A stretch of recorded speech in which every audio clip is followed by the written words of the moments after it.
ನಮಸ್ಕಾರ ಸ್ನೇಹಿತರೆ, ನಾನು ಸತೀಶ್. ನಮ್ಮ ಇವತ್ತಿನ ವಿಡಿಯೋದಲ್ಲಿ ನಿಮಗೆ ಮುಂದಿನ HDFC ಬ್ಯಾಂಕ್ ಯಾವುದು ಅನ್ನುವ ಒಂದು ವಿಚಾರ ನಿಮ್ಮ ಜೊತೆ ಶೇರ್ ಮಾಡ್ತಾ ಇದ್ದೀನಿ ಸ್ನೇಹಿತರೆ.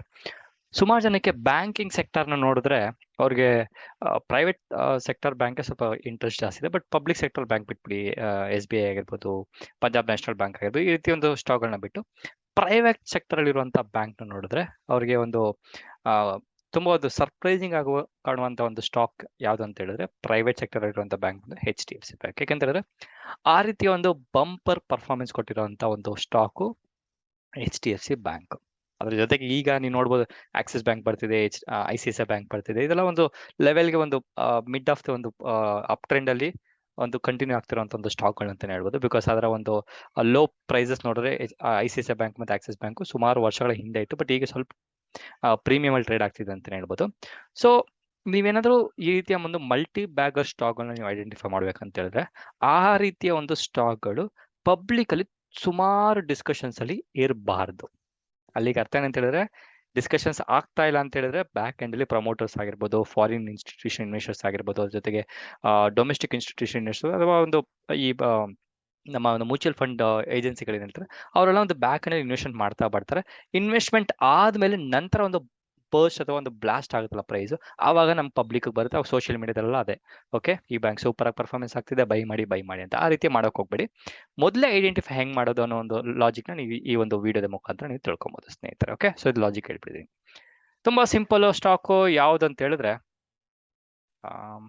ಯಾವ್ದು ಅಂತ ಹೇಳಿದ್ರೆ IDFC ಫಸ್ಟ್ ಬ್ಯಾಂಕ್. IDFC ಸಹ ಇದೆ, ಅದು ಬಿಟ್ಬಿಡಿ IDFC ಫಸ್ಟ್ ಬ್ಯಾಂಕ್ ನಾನು ಹೇಳ್ತಿರೋದು. ಓಕೆ, ಸೊ ಈ ಒಂದು IDFC ಫಸ್ಟ್ ಬ್ಯಾಂಕ್ ನ ಒಂದು ಮ್ಯಾನೇಜಿಂಗ್ ಡೈರೆಕ್ಟರ್ ಜೊತೆಗೆ CEO ಆದಂತಹ ಮಿಸ್ಟರ್ V ವೈದ್ಯನಾಥನ್ ಅನ್ನೋ ಒಂದು ಸ್ಟೇಟ್ಮೆಂಟ್ ಕೊಟ್ಟಿದ್ರೆ ಏನಂತ ಹೇಳಿದ್ರೆ ಓದ್ಬಿಡ್ತೀನಿ, ನಿಮ್ಗೆ ಇಂಗ್ಲಿಷ್ ಅರ್ಥ ಆಗಿಲ್ಲ ಪರವಾಗಿಲ್ಲ, ನಾನು ಸಮರಿ ಮಾಡ್ತೀನಿ. Okay, so we have built a strong foundation at the bank over the past 3 ಒಂದು ಫೌಂಡೇಶನ್ ಸ್ಟ್ರಾಂಗ್ ಆಗಿ ಬಿಲ್ಡ್ ಮಾಡಿದ್ರಿ. ಇದರ ಜೊತೆಗೆ ನಾವೇನ್ ಮಾಡಿದಿರಿ ಅಂತ ಹೇಳಿದ್ರೆ ಸ್ಟ್ರಾಂಗ್ ರಿಟೇಲ್ ಲಯಬಿಲಿಟೀಸ್ ಫ್ರಾಂಚೈಸಿ ಮಾಡಿದ್ರೆ ವಿತ್ ಸ್ಟ್ರಾಂಗ್ ಕಾಸ ಅಂದ್ರೆ ಈ ಬ್ಯಾಂಕಿಂಗ್ ಸೆಕ್ಟರ್ ಇರುವಂತಹ ಟರ್ಮಿನಾಲಜಿ ಕರೆಂಟ್ ಅಕೌಂಟ್ ಮತ್ತೆ ಸೇವಿಂಗ್ಸ್ ಅಕೌಂಟ್ ಅಂತ ಕರೀತಾರೆ. ಅದು ರೇಷಿಯೋ ಬಂದು 50% ಮತ್ತೆ ಗ್ರೇಟ್ ಸರ್ವಿಸ್ ಸ್ಟ್ಯಾಂಡರ್ಡ್ ಅವ್ರು ಇಂಪ್ರೂವೈಸೇಷನ್ ಮಾಡಿರೋದ್ರಿಂದ ಅವರ ಫಿಲಾಸಫಿ ಏನಂತ ಹೇಳಿದ್ರೆ ethical banking and high levels of corporate governance are also our pillars ಅಂತ ಹೇಳಿದ್ದಾರೆ. ಸೊ ಇದೇನಕ್ಕೆ ಕೇಳ್ತಾ ಇದೀನಿ ಅಂದ್ರೆ ಈ ಸ್ಟೇಟ್ಮೆಂಟ್ ನೀವು ಕೇಳ್ಬೋದು, ಸತೀಶ್ ಈ ಸ್ಟೇಟ್ಮೆಂಟ್ ಇಟ್ಕೊಂಡು ನಾನೇನ್ ಮಾಡ್ಬೋದು ಅಂತ.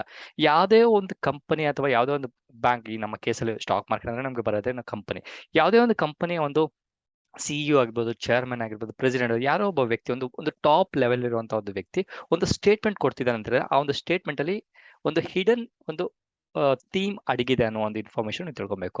ಬೆಸ್ಟ್ ಎಕ್ಸಾಂಪಲ್ ಹೇಳ್ತೀನಿ ಅಂತ ಹೇಳಿದ್ರೆ ರಿಲಯನ್ಸ್. ಸೊ ಸುಮಾರು ಪ್ರಾಬ್ಲಿ ಒಂದು 2 ವರ್ಷದ ಹಿಂದೆ ಅಂತ ಅನ್ಕೊಂತೀನಿ, one of the AGM meeting ಅಲ್ಲಿ ರಿಲಯನ್ಸ್ ನ ಒಂದು ಮುಖೇಶ್ ಅಂಬಾನಿ ಅವರು ಏನಿದ್ದಾರೆ ಅವರು ಒಂದು ಸ್ಟೇಟ್ಮೆಂಟ್ ಕೊಟ್ಟಿದ್ರು ಏನಂತ, future is nothing but information ಅಥವಾ ಡೇಟಾ ಅಂತ ಹೇಳಿದ್ರು. So data is a fuel ಅಥವಾ it's like a power for future ಅಂತ ಹೇಳಿದ್ರು. ಅದಾದ್ಮೇಲೆ ನೀವು ನೋಡ್ಬೋದು ಫೇಸ್ಬುಕ್ ಇನ್ವೆಸ್ಟ್ಮೆಂಟ್ ಮಾಡಿದ್ರು, ಗೂಗಲ್ ಇನ್ವೆಸ್ಟ್ಮೆಂಟ್ ಮಾಡಿದ್ರು, ಸುಮಾರು ಸಲ ಇನ್ವೆಸ್ಟ್ ಮಾಡಿದ್ಮೇಲೆ ರಿಲಯನ್ಸ್ ಒಂದು ಸ್ಟಾಕ್ ಪ್ರೈಸ್ ಮಾಡೋ ಪ್ರಾಬ್ಲಿ 800-900 ಇವಾಗ ಎಲ್ಲಿ ಗಂಟೆ ಹೋಗಿದೆ ಅಂತ ನೀವು ನೋಡ್ಬೋದು. ಅದಕ್ಕೆ ಈ ಒಂದು ಸ್ಟೇಟ್ಮೆಂಟ್ ತಗೊಂಡು ನಿಮಗೆ ಇನ್ಫಾರ್ಮೇಶನ್ ಕೊಡ್ತಾ ಇದ್ದೀನಿ.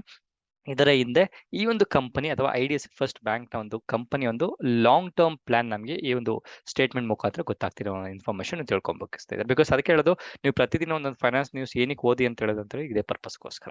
ಓಕೆ, ಸೊ ಅದ್ರ ಜೊತೆಗೆ ಇವ್ರು ಹೇಳ್ತಾರೆ I believe we can grow from here on in a stable man. ಎಷ್ಟು ಬ್ಯೂಟಿಫುಲ್ ಆಗಿ ಕೊಟ್ಟಿದ್ದಾರೆ ನೋಡಿ ಸ್ಟೇಟ್ಮೆಂಟ್. ಸೊ ನನ್ನ ಸ್ಟೂಡೆಂಟ್ಸ್ಗೂ ಸಹ ನಾನು ಅದೇ ಹೇಳೋದು, ನನ್ನ ಸ್ಟಾಕ್ ಮಾರ್ಕೆಟ್ ಸ್ಟೂಡೆಂಟ್ಸ್ ಆಗ್ಬೋದು ಅಥವಾ CMA ಸ್ಟೂಡೆಂಟ್ಸ್ಗೂ ಅದೇ ಹೇಳೋದು, ಪ್ರತಿದಿನ ಒಂದು ಫೈನಾನ್ಸ್ ನ್ಯೂಸ್ ಹೋದ್ರೆ ಅದರ ಒಂದು ಹಿಂದೆ ಯಾವುದೋ ಒಂದು ರೀತಿಯ ಒಂದು ಮ್ಯಾಜಿಕಲ್ ಒಂದು ಇನ್ವೆಸ್ಟ್ಮೆಂಟ್ ಫಾರ್ಮುಲಾ ಅಥವಾ ಒಂದು ಮಲ್ಟಿ ಬ್ಯಾಗರ್ ಫಾರ್ಮುಲಾ ಇದೆ ಅಂತಾನೆ ಹೇಳ್ಬೋದು ಸ್ನೇಹಿತರೆ. ಇದಾದ್ಮೇಲೆ ಸತೀಶ್ ಇಮಿಡಿಯೇಟ್ ಇನ್ವೆಸ್ಟ್ಮೆಂಟ್ ಮಾಡ್ಬೋದು ಅಂತ ಹೇಳಿದ್ರೆ ನಾನು ಇನ್ವೆಸ್ಟ್ಮೆಂಟ್ ಮಾಡಿ ಅಂತ ನಿಮಗೆ ಏನಂತಾರೆ ಒಂದು ಸಜೆಷನ್ಸ್ ಕೊಡ್ತಾ ಇಲ್ಲ, ಏನು ಕೊಡ್ತಾ ಇಲ್ಲ, ಎಜುಕೇಶನ್ ಪರ್ಪಸ್ ಶೇರ್ ಮಾಡ್ತಾ ಇದ್ದೀನಿ. ನೀವು ನೋಡ್ಕೊಂಡು ನಿಮ್ಮ ಒಂದು ರಿಸ್ಕ್ ಕ್ಯಾಪಿಟಲ್ ಬೇಸಿಸ್ ಮೇಲೆ ನೀವು ಡಿಸಿಷನ್ ಮಾಡ್ಬೋದು ಸ್ನೇಹಿತರೆ. ಓಕೆ ನೋಡಿ, ಇದು ಒಂದು ಪ್ರೈಸ್ ಆಕ್ಷನ್ ಒಂದು ಚಾರ್ಟ್ ತೋರಿಸ್ತಾ ಇದ್ದೀನಿ. IDFC ಬ್ಯಾಂಕ್, ಇದು ಬಂದು IDFC bank IDFC first bank ನೆನ್ಪಿಟ್ಕೊಳ್ಳಿ, ಎರಡು ಸಹ ಬ್ಯಾಂಕು. ಇದು ಬಂದು HDFC ಬ್ಯಾಂಕ್ ನ ಒಂದು ಮಂತ್ಲಿ, ಯಾಕಂದ್ರೆ ನನಗೆ ವೀಕ್ಲಿನೇ ನನಗೆ ಈಸಿ ಅನ್ನಿಸ್ತು, ಮಂತ್ಲಿ ಅಷ್ಟು ಕರೆಕ್ಟ್ ಆಗಿ ತೋರಿಸ್ತಿಲ್ಲ. ಸೊ ನೋಡ್ಬೋದು ಅದತ್ರ 10ರಿಂದ 11-12 ವರ್ಷ ಅಂತ ಅನ್ಕೊಳ್ಳಿ. ನೀವು ನೋಡ್ಬೋದು ಮಂತ್ಲಿ ಟೈಮ್ ಫ್ರೇಮ್ ಬೇಸಿಸ್ ಮೇಲೆ HDFC ಬ್ಯಾಂಕ್ ನೀವು ನೋಡ್ಬೋದು ಆಲ್ಮೋಸ್ಟ್ ಒಂದು ರೇಂಜ್ ಅಲ್ಲೇ, ನಾಟ್ ಸೂಪರ್ ಅಪ್ ಟ್ರೆಂಡ್ ಅಂದ್ರೆ ಒಂದು ಲೆವೆಲ್ ರೇಂಜ್ ಅಲ್ಲೇ ಒಂದು ಟ್ರೇಡಿಂಗ್ ಆಗ್ತಿತ್ತು ಅಂತ ಹೇಳ್ಬೋದು. ಅದಾದ್ಮೇಲೆ ನೀವು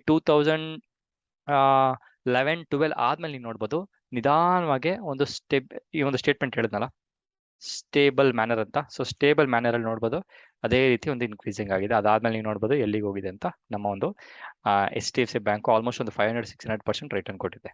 ಜಸ್ಟ್ ಮ್ಯಾಟರ್ ಆಫ್ 10-15 ಇಯರ್ಸ್ ಅಂತ ಹೇಳೋದು. ದಟ್ಸ್ ಬ್ರಿಲಿಯಂಟ್ ಇನ್ವೆಸ್ಟ್ಮೆಂಟ್ ಸ್ನೇಹಿತರೆ ಹೇಳ್ಬೇಕಂತ ಹೇಳಿದ್ರೆ. ಓಕೆ, ಬೇಗ ನೋಡ್ಬೋದು ಬ್ಯಾಂಕಿಂಗ್ ಸೆಕ್ಟರ್ ನೋಡಿದ್ರೆ ಸುಮಾರು ಕಂಪನಿಗಳು ಒಂದು ಪ್ರಾಬ್ಲಮ್ ಆಗಿ ಫ್ರಾಡ್ ಎಲ್ಲ ಆಗಿತ್ತು. ಅದಾದ್ಮೇಲೆ ಒಂದು ವಿಷಲ್ ಬ್ಲೋವರ್ ಅಂತ ಕರೀತಾರೆ. ಆ ರೀತಿ ಒಂದು ರೆಡ್ ಫ್ಲಾಗ್ ಎಲ್ಲ ರೇಸ್ ಮಾಡಿದ್ಮೇಲೆ ಯಾವ ರೀತಿ ಒಂದು ಬ್ಯಾಂಕ್ ನ ಬೆಸ್ಟ್ ಎಕ್ಸಾಂಪಲ್ ನೋಡ್ಬೋದು ಯಾವ ರೀತಿ ಇತ್ತು ಅಂತ. ಓಕೆ, ಸೊ ಅದ್ರ ಜೊತೆಗೆ ಈ ಒಂದು HDFC ಬ್ಯಾಂಕ್ ನ ವೀಕ್ಲಿ ಚಾರ್ಟ್ ನೋಡ್ಬೋದು ನೀವು.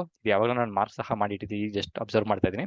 ನೀವು ನೋಡ್ಬೋದು ಒಂದು ತಕ್ಕ ಮಟ್ಟಿಗೆ ಒಂದು ರೇಂಜ್ ಎಲ್ಲ ನಡೀತಿತ್ತು. ಅದಾದ ನೋಡಿ ಈ ಒಂದು ಲೆವೆಲ್ ಅಲ್ಲಿ ನೋಡ್ಬೋದು HDFC ಬ್ಯಾಂಕ್ ಯಾವ ರೀತಿ ಒಂದು ಹೈಯರ್ ಒಂದು ವಾಲ್ಯೂಮ್ ಬಂದು ನೆಕ್ಸ್ಟ್ ಬ್ರೇಕ್ಔಟ್ ಆಯ್ತು. ಅದೇ ರೀತಿ ನೋಡ್ಬೋದು ಇಲ್ಲೂ ಸಹ ಒಂದು ಲೆವೆಲ್ಗೆ ನನಗೆ ವಾಲ್ಯೂಮ್ ಅಕ್ಯುಮಿನೇಷನ್ ಆಗ್ತಿದೆ ಅಂತ ನೋಡ್ಬೋದು.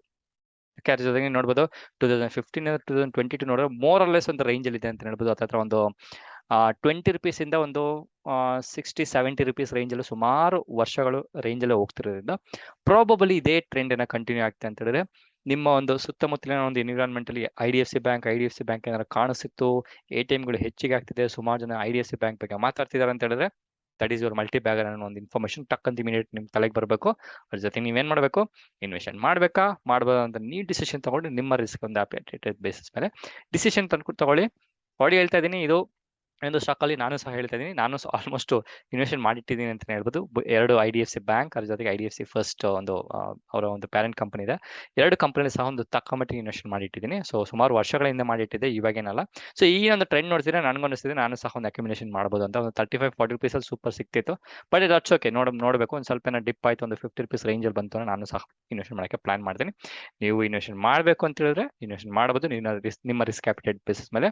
ಅದಕ್ಕೆ ನಿಮ್ಮ ಪ್ರಾಫಿಟ್ ಲಾಸ್ ನೀವು ರೆಸ್ಪಾನ್ಸಿಬಿಲಿಟಿ ಆಗ್ತಾರೆ, ನಾನು ರೆಸ್ಪಾನ್ಸಿಬಿಲಿಟಿ ಅಥವಾ ನನ್ನ ಕ್ಯಾಶ್ ಅಂಡ್ ಟ್ರೇಡ್ ನ ಒಂದು ಕಮ್ಯುನಿಟಿ ಅಥವಾ ಒಂದು ಟೀಮ್ ರೆಸ್ಪಾನ್ಸಿಬಲ್ ಅಲ್ಲ ಅನ್ನೋ ಇನ್ಫಾರ್ಮೇಶನ್ಸ್ ಹೇಳ್ತಾ ಇದ್ದೀನಿ. ಜೊತೆಗೆ ನೀವು ನಿಮ್ಮ ಒಂದು ಇನ್ಫಾರ್ಮೇಶನ್ಸ್ ತಿಳ್ಕೊಳೋ ಪರ್ಪಸ್ಗೋಸ್ಕರ ವಿಡಿಯೋ ನೋಡ್ತಿದ್ರೆ ಇದೇ ರೀತಿಯ ಒಂದು ಸ್ಟಾಕ್ ನ ಅನಾಲಿಸಿಸ್, ಬೇರೆ ಸ್ಟಾಕ್ಗಳನ್ನ ಅನಾಲಿಸಿಸ್ ಮಾಡಿ ಕಂಪ್ಯಾರಿಸನ್ ಮಾಡಿ, ಜೊತೆಗೆ ಫ್ರೆಂಡ್ಸ್ ಯಾರು ಇಂಟ್ರೆಸ್ಟ್ ಇರ್ತದೆ ಅವ್ರಿಗೂ ಸಹ ಶೇರ್ ಮಾಡಿ ಅನ್ನೋ ಒಂದು ಇನ್ಫಾರ್ಮೇಶನ್ ಹೇಳ್ತಾ ಮತ್ತೊಂದು ವಿಡಿಯೋದಲ್ಲಿ ಮೀಟ್ ಮಾಡ್ತೀನಿ. ಅಲ್ಲಿವರೆಗೂ Satish signing off. Check and bye. ನಮಸ್ಕಾರ.